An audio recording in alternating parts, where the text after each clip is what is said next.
बिस्मिल्लाहिर्रहमानिर्रहीम। दोस्तों साथियों, डॉक्टर शबीर चौधरी की तरफ से आप सबको अस्सलाम वालेकुम and very good afternoon from London. जनाब, सबसे पहले तो माजरत, काफ़ी अरसे बाद आपकी खिदमत में हाजिर हो रहा हूँ। तो आज हम बात करना चाहते हैं सो कॉल्ड आज़ाद कश्मीर के बारे में। और मेरे मेहमान हैं इस वक्त जनाब अब्बास भट्ट साहब, जो कि कश्मीर नेशनल पार्टी के चेयरमैन हैं। कई बार यहाँ पर तशरीफ ला चुके हैं। अब्बास भट्ट साहब, welcome to the show. Thank you doctor साहब, सो नाइस नाम। अच्छा भट्ट साहब, हमें जो तारीख पढ़ाई जाती है सो कॉल्ड आज़ाद कश्मीर में और पाकिस्तान में, वो तो यह है कि जम्मू कश्मीर गुलाम था, उसका महाराजा जो था वो हिंदू था। और उस गुलाम कश्मीर के बाद इन लोगों ने यानी स्ट्रगल शुरू की उनके खिलाफ। और कुछ कहते हैं कि पाकिस्तान ने हमला किया और इस खिते को, जिसको अब आज़ाद कहते हैं, ये महाराजा से आज़ाद करा लिया। ठीक है जी।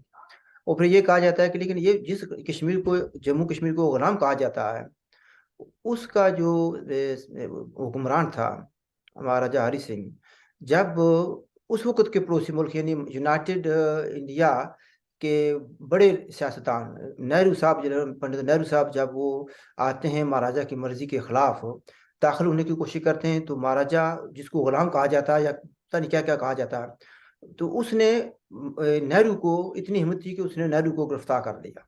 ठीक? अब इस खिते में कहा जाता है कि हम आज़ाद हैं और यहाँ का हुक्मरान एक मुसलमान है। और इस वक़्त क्या हुआ कि पड़ोसी मुल्क का वज़ीर आज़म आता है, तो वज़ीर आज़म आज़ाद कश्मीर को बताया भी नहीं जाता। ठीक है? इसको यानी दावत भी नहीं दी जाती।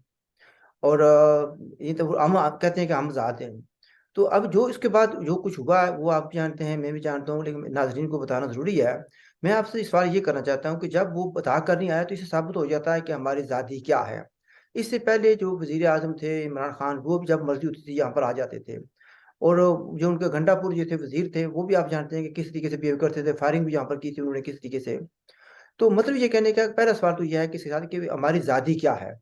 फिर ये है कि जब वज़ीर-ए-आज़म पाकिस्तान के यहाँ पर आते हैं और फंक्शन करते हैं सो कॉल्ड आज़ाद कश्मीर में, हमारे जो आज़ाद कश्मीर के वज़ीर-ए-आज़म हैं, उनको दावत नहीं दी जाती। जब दावत ना दी जाए तो इनको वहाँ पर जाना चाहिए था, और गए हैं तो क्या हुआ? Floor is yours Abbas Bhat साहब। डॉक्टर साहब, मुझे जो हंसी आती है कि जब आप कहते हैं ना आजाद कश्मीर को आजाद कश्मीर कहते हैं या आजाद कश्मीर क्या चीज है। खैर, मैं उस बहस में पढ़ना ही नहीं चाहता। इसको आजाद कश्मीर कहें, गुलाम कश्मीर कहें, दरमियाना से दरमियाना कोई शक्ल दे दें उसको, वो कर लें। दरमियाने से क्या मुराद है आपकी? मतलब ये तीसरा बात नहीं है। दरमियाने के वैसे अगर आप अपने प्राइम मिनिस्टर जो हैं आपके, उनके देखें हालात, तो कुछ दरमियाने दरमियाने का काफी सारे मतलब निकल आते हैं, लेकिन मैं उस तफसील में जाना नहीं चाहता। किस मैं वज़ीर-ए-आज़म की इतना बात जरूर कहूंगा जी, वो भी एक नाम के प्राइम मिनिस्टर हैं। और दूसरे पाकिस्तान के प्राइम मिनिस्टर जो वो तशरीफ लाए हुए थे कुछ मनसूबा को उसी को इफ्तिताह करने के लिए, उनके साथ गैर मुल्क के कुछ फर्जकार भी मौजूद थे। नहीं, नहीं, इसमें थोड़ी-सी वज़ाहत कर दें कि मंगला डैम के रिलेटेड इश्यूज़ थे, जिसमें फ्रांस और अमेरिका के जो सफ़ीर हैं, वो भी वहाँ पर मौजूद थे। नहीं, ये तो काफी चूंकि बहस हो चुकी है, इस पर काफी सारे लोग जानते हैं असल में। हुँ। चलो, बहरहाल, जिस तरह मैंने अर्ज किया ना कि सफारतकार वगैरह मौजूद थे, कुछ गैर मुल्की लोग मौजूद थे, कुछ इन्वेस्टमेंट के मसाइल भी थे, बहुत सी चीजें थी जो वहाँ हो रही थी। अच्छा, तो उसमें मेरे ख्याल में हमारे वजीर आजम को, जिसको मुझे बड़ा यानी मेरी आंखें खुल जाती हैं जब कहते हैं ना हमारे प्राइम मिनिस्टर साहब, अच्छा। हमारे प्राइम मिनिस्टर को मेरे को जरूरत नहीं थी, इसलिए उसको बुला के वहां करते क्या।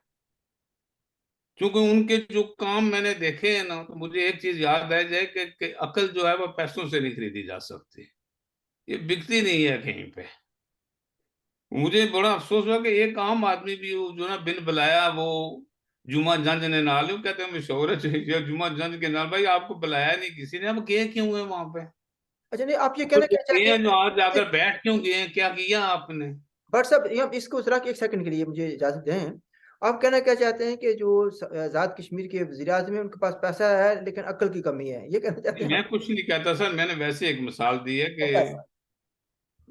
मैं इसीलिए पूछा था, शायद आपको पता हो कि कहीं को पैसों से अकल खरीदी जा सकती, कोई बाजार में है कोई 5 लाख का किलो मिलती हो, तो 2 किलो उनके सर में भी डाल दें, कम से कम ये तो पता चले कि मेरे भाई आप क्या क्या लेने वहां गए थे। अच्छा। यही इज्जत करानी थी जिसके लिए गए थे वहां पे, आपने साथ साथ हमारी बेइज्जती भी करा दी मुफ्त में। हुआ क्या वहाँ पर? लेकिन पहली सर वहां बात, पर क्या हुआ क्या था असल में, वो जिसको नहीं कहते हुब्बे अली नहीं बुग़्ज़े माविया, वो तो आपने सुना होगा ना। जी यानी वहां पर जाकर इनको जोश चढ़ा के उन्होंने कश्मीरियों की जोश शहर को मतलब बात नहीं की गई जी, बिल्कुल कुछ नहीं कहा गया। वो भाई वो मामे लगते हैं, आप उसे बात क्यों कर रहे हैं, वो कश्मीर के बारे में बात, वो आप उनका मुल्क का जो पाकिस्तान को सूट करेगा उस मुताबिक वो करेंगे। अगर आप तो आजाद हैं ना, आप अपने कहते हैं बड़े बड़े आजाद हैं हम, बल्ले बल्ले खान आजाद खान हैं आप, तो आप अपनी मर्जी से करें ना फिर जो कुछ कर सकते हैं। अब दूसरों के महफिलों में जाके किस लिए पंगा करने की क्या जरूरत थी वहां पे। ना अपनी इज्जत भी गंवाई, हमें भी जलीलो ख्वार किया वहां पे, जब हम कश्मीरी को औकात क्या रहने दी आप लोगों ने वहां जाके। और फिर बार बार उठ उठ के आप हाथ उठा उठा के सवाल कर रहे हैं, फिर कश्मीर का नाम भी लो ना, कश्मीर का नाम, ओ भाई क्यों ले कश्मीर का नाम वो। मुझे एक समझ से ये बात नहीं आई ना कि अगर प्राइम मिनिस्टर ऑफ पाकिस्तान ने वहां कश्मीर का नाम नहीं लिया, उसमें हमें क्या तकलीफ है, वो क्यों लेता वो उसका नाम। वो हमारा प्राइम मिनिस्टर तो नहीं है, यानी अब्बास भट्ट का प्राइम मिनिस्टर नहीं है। अब जिसको कहते हैं शहबाज शरीफ, शहबाज शरीफ पाकिस्तान का प्राइम मिनिस्टर है।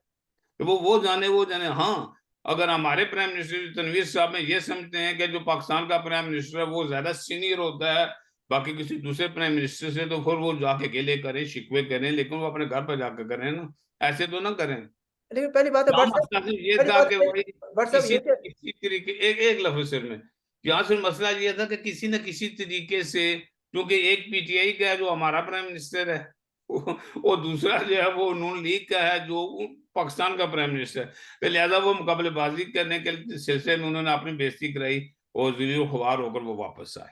नहीं, असल में भट्ट साहब पहली बात ये है ना कि वज़ीर आज़म पाकिस्तान जब यहाँ पर तशरीफ़ लाए, तो अगर उनको इनवाइट कर देते, चले जो बेशक वो पीटीआई का है, लेकिन यानी वज़ीर आज़म तो है ना, जैसे भी है वज़ीर आज़म तो है ना। तो इनवाइट कर लेते भी, तो आप भी तशरीफ़ ले आएँ और आ जाते। लेकिन अगर नहीं बुलाया था, तो फिर इसको जाना ही नहीं चाहिए था। वो यानी बगैर बुलाए क्यों जाए किसी की महफ़िल में वो? और फिर वहाँ पर इम्पोज़ करने की कोशिश की जी, मैं ब बात करना चाहता हूँ। तो उसने ये कहा जी, बात मुझे बात ख़त्म करने दें, फिर आपसे बाद में बात होगी। अब इसमें शोर मचा हुआ है कि कुछ मुज़ाहरे वग़ैरह भी हुए हैं, और कुछ लोगों का जो जज़्बा हुब्बुल वतनी है, वो यानी जोश में आ गया। तो यानी न इस यहाँ पर भी मुझे नज़र ये आता है कि पार्टी जो है ना, पॉलिसी वो जो नून लीग है वो ख़ामोश हैं आज़ाद कश्मीर में। जो पीटीआई हम्म। वाले हैं वो कुछ शोर कर रहे हैं। कोई ऐसी बात तो नहीं है कि वही पाकिस्तानी पॉलिटिक्स यहाँ पर ले आए हैं? सर असल में जब से ये तकरीबन 3.5 पौने 4 साल गुजार के गए ना पीटीआई वाले, मैं कहता नहीं हूँ, मुझे पता गालियां पड़ना शुरू हो जाएंगी, और फिर गालियों के बदले में मुझे भी गालियां निकालने पड़ेंगी, तो अपनी जुबान को प्लीज मैं नहीं करना चाहता, लेकिन जब से ये आए हैं एक चीज में वो हमने कॉपी की है हमेशा। वो अगर जो पाकिस्तान की जो भी खराफात होती है ना, वो हम अपने घर पर लेके आते हैं और वही वहां बदमाशी शुरू कर देते हैं।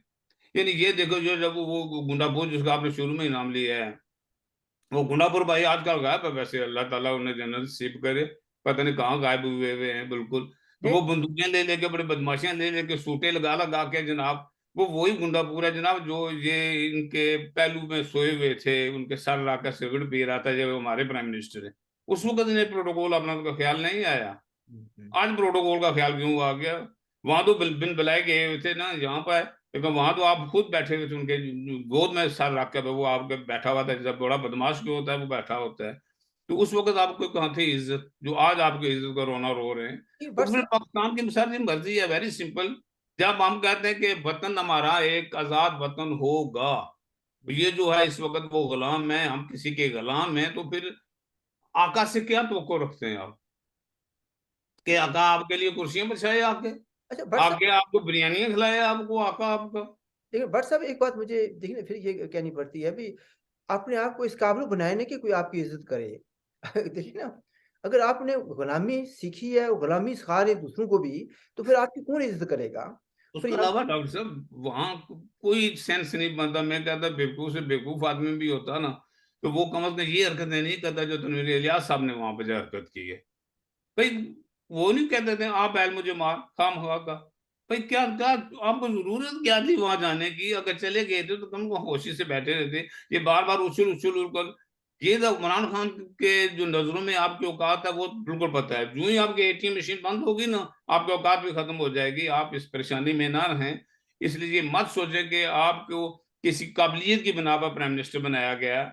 वो जो इंसाफ से पहले साहब थे, वो सरदार नियाजी साहब, उनके भी जो था वो भी आपको पता है कितनी औकात थी। उसके बाद आपकी मशीन, चूंकि उनकी मशीन से बहुत बड़ी मशीन थी, लिहाजा ये करना चाहिए। हाँ, मुझे इस चीज का अफसोस जरूर हुआ है कि जो सेंटोरियम, जो इनका बहुत बड़ा एक काफी माल है। शॉपिंग हॉल है, उस पर जो बंद किया गया, अगर इस बिना पर उसको बंद ऐसा किया, हालांकि ये हकीकत नहीं है, ये वैसे प्रोपेगेंडा फैलाया जा रहा है। सेंटोरियम से आपको पता है कि 2-3 हफ्ते पहले वहां पर आग लगी थी। हम्म, उससे पहले भी उनको नोटिस जारी किए गए थे, जो और उसके आग लगने के बाद दोबारा बार बार नोटिस जारी किए गए कि भाई ये सेफ्टी के लिए ये चीजें करनी जरूरी है, क्योंकि this place is not very safe place. लेकिन उसमें इन्होंने कान नहीं धरे, क्योंकि वो तो जानते हैं जो आदात हैं हमारे इमरान खान साहब की, वही आदात इन्होंने भी सीखी है उनसे, कि भाई जो मर्जी, अब कोई कहता रहे किसी से हमने पूछना नहीं है।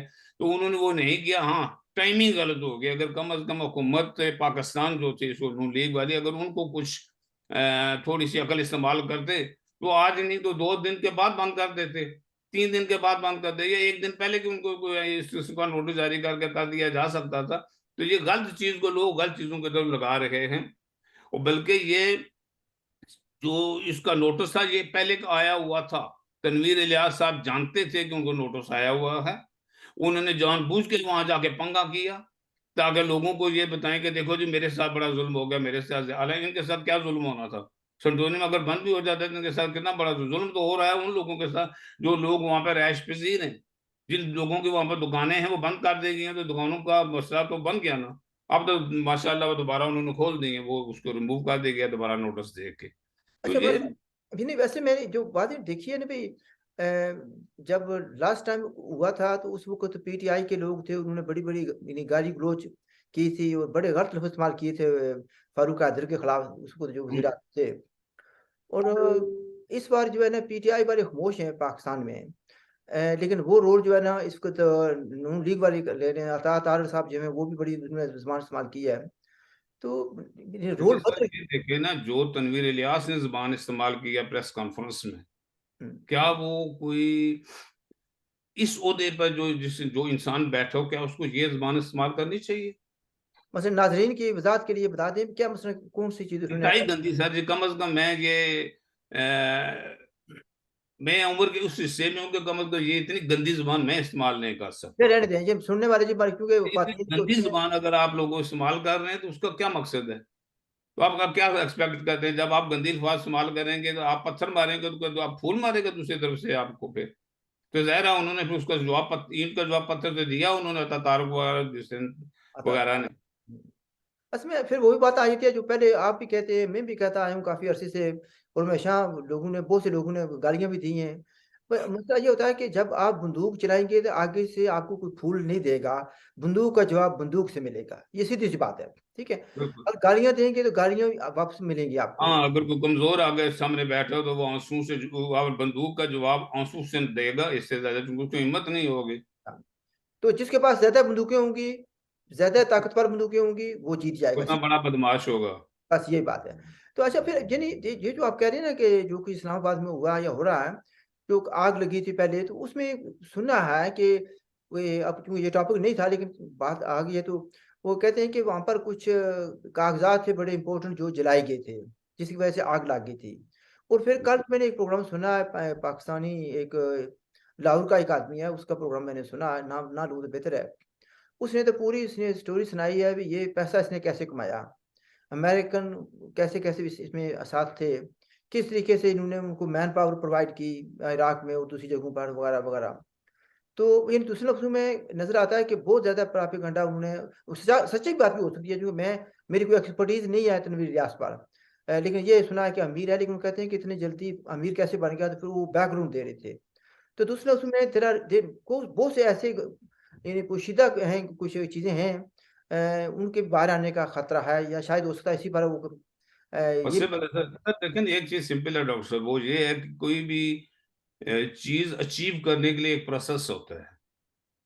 अब एक आदमी जो के यहाँ से मैन पावर इकट्ठी करके हम्म, वो लेके जाता था मिडल ईस्ट में, वहां पर उनको कुछ सप्लाई करता था, वहां से कुछ पैसे लेता था। उसमें इतनी जल्दी इतना बड़ा बन जाना, आखिर इसके पीछे कुछ ना कुछ तो राज है ना। वो अपनी मनी ट्रेल अगर बताएं सब दुनिया को तो सारा पता चल जाएगा कि असल में है क्या। लेकिन ये जिस तरह आपने कहा, ये चूंकि इसका ना तो ये टॉपिक का और ना मैं चाहता हूँ कि किसी के जाती फिर में, ये मेरा काम नहीं है, ये हुकूमतों का काम है।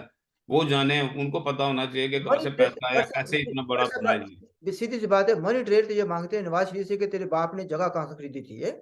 मैंने इमरान हम्म। खान से कोई नहीं मांग रहा, दूसरे लोगों से कोई नहीं कोई मांग रहा, जजेस से कोई नहीं मांग रहा। तो मतलब ये कहने का है कि मनी ट्रेल को नहीं मांगता, बस इल्जाम तराशी आती है। मुझे ये बताएं कि जब ये कहते हैं कि मैंने कश्मीरियों के हक में बात की है, तो वसीम जो मलिक है, मलिक वसीम साहब जो बेगारे हैं, तो उनको बेगार क्या भी मोदी गवर्नमेंट जी। ने किया, या तालिबान ने किया, या अमेरिका ने किया, साजिश की है? इसको बेकार करने वाले आजाद कश्मीर वाले हैं ना। तो ये क्या ये कश्मीरी नहीं है, इसके हक में बात को नहीं कर रहा कोई? डॉक्टर साहब, ये बात हमने पहले भी कितनी बार अपने प्रोग्रामों में की। आज सुबह मैंने प्रोग्राम एक टॉपिक है उस पर भी मैंने जिक्र किया। यानी ये तनवीर इलियास साहब को इस बात की तकलीफ हुई कि prime minister of Pakistan Shehbaz Sharif वहां गए मंगला पे, और उन्होंने कश्मीर की लिए कोई ऐलान नहीं किया। यानी कुछ खोलने का, कुछ देने का ऐलान नहीं किया। वो तो मैं ये पूछता हूँ, किस कश्मीरी की आप बात कर रहे हो? जो आपके बस में है उस बंदे के मतलब, यानी मलिक वसीम बेगार जिसको कहते हैं इस वक्त, उस बंदे के मतलब हमने दर्जनों बार बातें की हैं। यहाँ आपके एम्बेसी को, पाकिस्तान एम्बेसी को जो यूके में है, इसमें भी हमने खतूत लिखे हैं। लेकिन किसी ने टस से मस नहीं हुआ, किसी ने पूछा तक नहीं कि आखिर हम क्या क्या पूछ रहे हैं, क्या कह रहे हैं, किस मकसद के लिए हम कह रहे हैं ये। उस इंसान का कसूर क्या था? कोई कसूर नहीं था उसका। सिर्फ उसका कसूर था कि वो जो वहां लैंड माफिया है, उसने उनको काबू कर लिया, लैंड माफिया ने उसके। और उसके बाल बच्चों को, मैं माँ बाप के वालदेन, बुरे वालदेन के जो बीमार भी थे, कितनी बार इनका जिक्र हम कर चुके हैं। अगर तनवीर इलियास साहब को इस चीज का एहसास नहीं होता, उस चीज की तकलीफ नहीं होती कि वसीम कश्मीरी जो एक सिंगल आदमी है, कश्मीरी है, वो अगर वहां पर फंसा हुआ है, तो उसके मैं कम उसको उसकी दाद रसीद हो जाए। वो अब कहता क्या है, वो मकान भी नहीं मांग रहा है इनसे। वो सिर्फ ये कहता है भाई एक कमीशन बनाया जाए, और कमीशन से ही सच्चा जानबदार कमीशन हो, जो ये चीज साबित कर दे कि मलिक वसीम कश्मीरी कसूरवार है, तो उसको उसको सजा दी जाए। और अगर ये साबित हो कि वो कसूरवार नहीं है, उसके साथ ज्यादती हुई है, तो उसकी ज्यादती जो उसकी की गई उसकी हुकूमत अजाला करे, ये उसका सिर्फ मकसद है कहने का। उस पर हमें हमारे कानों से जूं तक नहीं रेंगती। लेकिन चूंकि वहां हुब्बे अली नहीं बुग़्ज़े माविया था, शहबाज शरीफ के आगे बार बार उठना था, वहां उठ उठ के जो है ना वो अपनी बेइज्जती भी करानी थी, और साथ साथ शरीफ आदमी हम जैसे शरीफ लोगों को भी बेइज्जती करा दी खा मखा में मियाँ साहब से। तो लेकिन मियाँ साहब देखें यार, हमें हमें हमारा कसूर नहीं है। आपने जो कुछ भी किया आप जाने, और तनवीर इलियास साहब जाने। हमारा अपना वतन है, हमारे वतन को आजाद करा दें वहां से, तो बहुत खुशी होगी हम सबको। इसके वैसे अलावा आप क्यों मर्जी करते रहे? वैसे यह है कि मियाँ साहब की बेइज्जती तो मुझसे भी हो गई थी, जब वो हाउस ऑफ लॉर्ड्स में आए थे, लॉर्ड नजीर साहब ने बुलाया था, और काफी हम्म। कश्मीरियों को उन्होंने जमा किया हुआ था। तो मैं समझता हूँ कि नाजेबा लफ्ज नहीं, लेकिन मैंने ये जरूर कह दिया था कि शहबाज शरीफ साहब, आपको ये काम करते हुए थोड़ी सी शर्म आनी चाहिए थी, आपने क्या क्या किया। आप ये जिम्मेदारी आपकी नहीं थी। बहरहाल वो नाराजगी, उन्होंने जवाब नहीं दिया था मेरे सवाल का, लेकिन आप कहते हैं कि तनवीर रियाज साहब आपको ये बातें करते हुए शर्म आनी चाहिए, अब ये कहने का मकसद आपका? नहीं नहीं नहीं, मैंने इन अच्छा। शहबाज शरीफ को कहा था, मैंने कहा था यहाँ वो पर। तो मुझे पता है। बहरहाल एनीवे वो हो गया था। मेरी जो रीजनिंग थी, मैंने बताया था कि आपने ये बातें गलत की हैं, ये हम्म। काम गलत किए हैं, तो आपको ये करते हुए शर्म नहीं आई? उस वक्त ये अपोजिशन लीडर थे। बहरहाल एनीवे उसको छोड़ते हैं। मैं ये कहना चाहता हूँ कि देखिए, इससे पहले कि हम पाकिस्तान से गिला करें, हमें चाहिए कि हम क्या, जो हमारी पॉलिसीज हैं आज़ाद कश्मीर में या जिस जगह भी हूँ, क्या वो प्रो पीपल हैं? क्या हम लोगों की मदद के लिए पॉलिसियाँ बना रहे हैं, या उनके लिए मुश्किलात पैदा कर रहे हैं? उसके बाद जब हम देखें कि हमने हर तरीके से इनका ख्याल रखा हुआ है, फिर अफ़सोस ये आता है कि मैं कल किसी से बात कर रहा था, भई कोई लोग आए हुए थे ना अफ़सोस के लिए, तो बातें कर रहा था। मैंने कहा, भई जिसको हम कहते हैं कि गुलाम है कश्मीर, वहाँ पर दर्जनों के हिसाब से डेली फ्लाइट्स जाती हैं, लेकिन वो गुलाम है, हैं? हम आज़ाद हैं, यहाँ पर तो हमें बसेज़ में धक्के खाने पड़ते हैं। ये जहाज़ नाम की कोई चीज़ ही नहीं है, एयरपोर्ट है नहीं है, लेकिन हम आज़ाद हैं। बिजली हमें मिलती नहीं है, लेकिन हम आज़ाद हैं।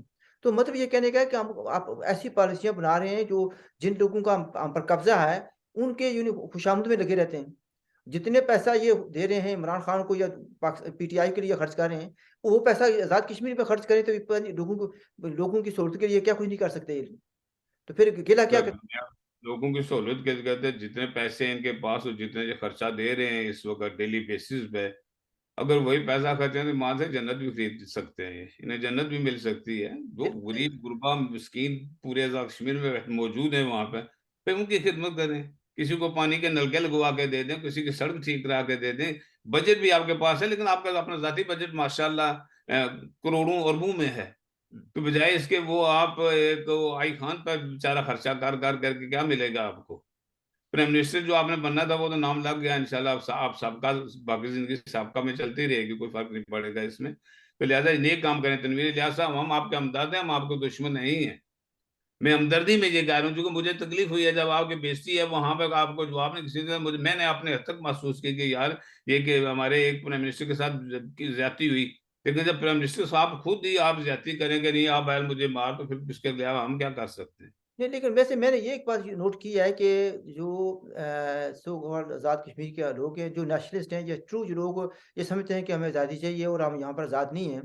जब तनवीर रियाज के साथ कोई नाजेबा लफ्ज़ इस्तेमाल हुए पाकिस्तान के लीडरों ने या सियासतदानों ने किए, या उनके जो एंकर्स हैं उन्होंने किए, तो यकीन जाने कि वो लोग जो कि इसकी मुखालफत कर रहे थे कुछ दिन पहले, तो उन्होंने सोशल मीडिया पर कहा कि देखें जी, वो हालात ना पैदा करें कि हमें भी बोलना पड़ जाए। आप जैसे भी है, ये हमारा वज़ीर-आज़म है। आप एक आज़ाद कश्मीर के एक लीडर की तौहीन कर रहे हैं। हम इसकी इसकी अब ठीक है, हम उसकी माहिती नहीं है, लेकिन इसका दैट डज़न्ट मीन कि you have a right to insult him. तो यानी दूसरे लफ्ज़ों में नेशनलिज़्म इसी तरीके से आती है, ठीक है? तो ये यानी पाकिस्तान वालों को अपनी पॉलिसी को रिकंसिडर करना चाहिए। क्या हम अशरफ, जी? अगर अगर मुझे तनवीर इलियास को डिफेंड करके अपने आप को नेशनलिस्ट साबित करना है, तो मैं ऐसी नेशनलिज्म से बाज आया। ना आपको कौन-सी इसकी बात जो आप नापसंद है? नहीं, ज़रा वज़ाहत कर दें, कौन-सी चीज़ ऐसी है जो तनवीर रियाज़ साहब की, मैं तो जानता नहीं उनको, जिससे आपको इतनी चिढ़ है, इतनी नफ़रत है और आप में इतनी रिज़ेंटमेंट है, वो किस बात पर है? सर मुझे सिर्फ ये बताएं, उनके अरकात और सुकनात देखें आप। वो इंटरव्यू देते हुए जो हरकतें करते हैं वो मुझे इसमें नहीं समझ आती। भैया मेरे भाई, ये क्या हरकतें कर रहे हैं आप? वज़ाहत माशाअल्लाह खूबसूरत जवान है आप, अल्लाह ताला ने आपको हुस्न भी दिया हुआ है, जवान इंसान है, दौलत भी दी हुई है, तो कम से कम यार उसका कुछ और अच्छा इस्तेमाल तो इंसान कर लेना, अपनी जात के लिए बेशक कर ले। क्या कोई रोशनी डालें ताकि हमारी मालूमात में इज़ाफ़ा हो जाए?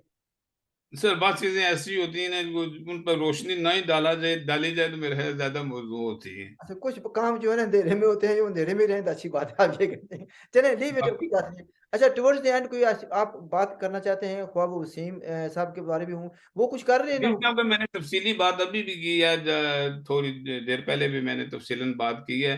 तो वो इंशाल्लाह वो कुछ डेट का ऐलान करने जा रहे हैं जहां से वो मार्च करेंगे। हुँ, तो मैं तो यही कहूंगा, हर उस कश्मीरी से जिसके साथ ज्यादती हुई है या नहीं ज्यादती हुई है या कल ज्यादती होगी, आप वसीम कश्मीरी का साथ जरूर दें, हुँ, क्योंकि वो आपका भाई है, आपका हम वतन है। जो उसके बच्चे हैं वो घर से बेघर हो गए हैं, उसके वालिदैन घर से बेघर हो गए हैं, बीमार हैं, सर्दियों का मौसम है। जिस इंसान के पास घर ना हो ना, सर का छत ना हो, तो उसके लिए बड़ी तकलीफ देह होती है। ये वही लोग जानते हैं जो इससे गुजरे होते हैं। तो वो उससे क्या मांग रहा है आपसे? वो घर में नहीं मांग रहा है, वो कुछ नहीं मांग रहा है, वो कहता है एक जुडिशियल कमीशन बनाया जाए जो ये मालूम करके बता दे कि मेरा कसूर क्या है, क्या मैं कसूरवार हूं?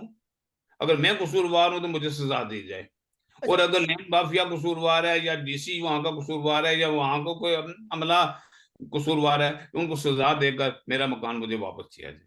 अच्छा यार, बट साहब फिर ये चूँकि वसीम साहब पर दोबारा प्रोग्राम करेंगे कभी, यानी मुझ पर तनकीद जो आती है, बेशुमार आती है, लेकिन इसमें एक ये भी आती है कि जी मैं पाकिस्तान के बारे में क्यों बात करता हूँ? वो कहते हैं पाकिस्तान के इंटरनल मैटर्स पर डिस्कस ना करें।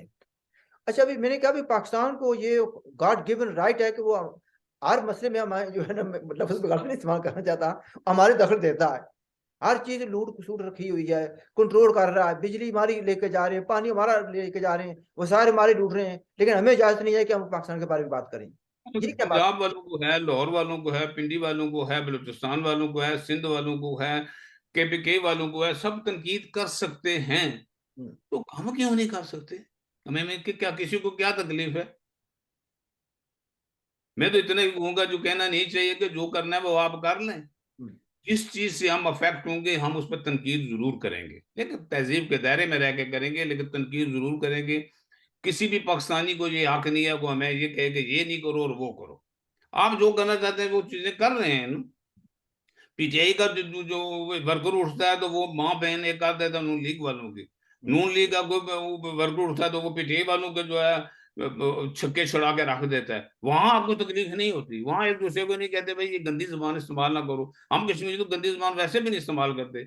ये जो थोड़ी बहुत अभी हमने सीखी है ना रिसेंटली, ये अभी भी सीखी है आप लोगों से, पहले हमें ये भी नहीं आती थी नहीं जबान नहीं, आप तो गंदी। बड़े इतिहास से बात करते हैं। बट साहब मैं देखिए बात, ये पहली बात है, मैं तो उनको ये कहता हूँ कि ऐसा करें कि आप पाकिस्तान वालों को बोलें अपनी फौजें निकाल ले आजाद कश्मीर से, जो अपने जो भी कंट्रोल पर रखा हुआ है वो खत्म करें। तो ये जो डैम बनाए हुए वो हमारे वाले करें। तो उसके बाद मैं कोशिश करूंगा कि उनके बारे में ना बात करूं। लेकिन एक बार साथ ये कहूंगा साहब, as a writer as a analyst मेरा हक बनता है कि मैं जहाँ जिस मुल्क के बारे में चाहूँ बात कर सकता हूँ। इस वक्त जो मैं नई किताब लिख रहा हूँ न्यू वर्ल्ड ऑर्डर जो है उसमें कुछ चीजें आ रही हैं। मैंने यूक्रेन के बारे में बात की है, मैंने रशिया के बारे में बात की है, मैंने अमेरिका के बारे में बात की है, ब्राजील के बारे में बात की है, अर्जेंटीना के बारे में बात की है, मैं क्यों ना करूँ, ऑस्ट्रेलिया के बारे में बात की है। तो भाई जो राइटर होता है तो हर बात मौजूद पर बात करेगा जो रिलेटेड। तहजीब के दायरे में डॉक्टर साहब रह के हर बात की जा सकती है। हाँ, ये शर्त यह है कि बातें सच्ची हों, झूठे प्रोपेगेंडा ना हो। जो भी इंसान लिखे बस जो वो चीज इस लिखता आधार हूँ। पे लिखे कि हाँ मैं सही लिख रहा हूँ, मैं सही समझ के लिख रहा हूँ।